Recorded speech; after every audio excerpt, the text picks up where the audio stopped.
हिंदी निबंध लेखन। विषय है यदि परीक्षाएं न होती। परीक्षाएं विद्यार्थियों के नाक में दम कर देती है।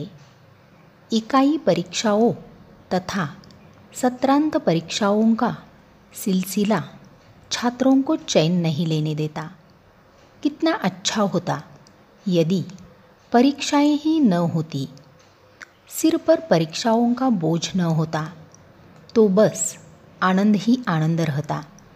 मगर मान ले कि परीक्षाएं खत्म कर दी जाएं तो छात्रों की प्रगति की जानकारी कैसे मिलेगी? छात्र को अगली कक्षा में तरक्की किस आधार पर दी जाएगी? परीक्षाओं में रखा ही क्या है? साल भर की पढ़ाई का मूल्यांकन 2-3 घंटे में कैसे हो सकता है?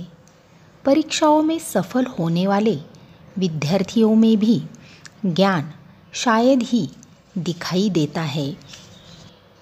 उन्हें मिली सफलता उनके ज्ञान और बुद्धि की नहीं, उनकी रटने की शक्ति ही दर्शाती है। आज के विद्यार्थी केवल परीक्षार्थी बनकर रह गए हैं। वे केवल परीक्षा में पास होने भर के लिए ही पढ़ते हैं। कुछ तो बिना पढ़े नकल करके या किन्हीं अन्य उपायों से भी सफल हो जाते हैं। इसलिए आधुनिक परीक्षाओं को ज्ञान का दर्पण नहीं कहा जा सकता। लेकिन छात्र पढ़ाई के द्वारा जो ज्ञान प्राप्त करते हैं उसका पता बिना परीक्षा के कैसे चलेगा? है कोई उत्तर उसका?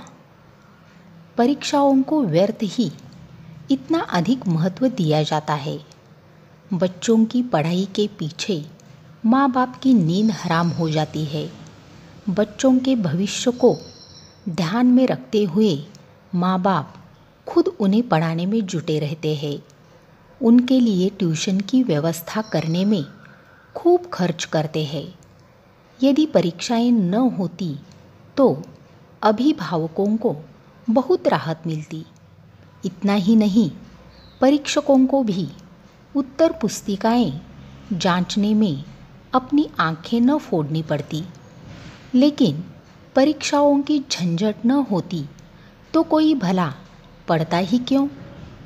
इसलिए परीक्षा पद्धति भले ही कुछ हद तक दोषपूर्ण हो, पर विद्यार्थी को अगली कक्षा में ले जाने के लिए उसकी क्षमता तो परखनी पड़ेगी ही। इसलिए परीक्षाएं कभी बंद नहीं हो सकती। मनोरंजन के लिए हम भले ही ऐसी कल्पना कर ले, पर विद्यार्थियों के लिए परीक्षाएं आवश्यक है। परीक्षाओं के अभाव में बुद्धिमान विद्यार्थियों का पता कैसे लगेगा? सच तो यह है कि परीक्षाओं का होना आवश्यक ही नहीं, अनिवार्य भी है।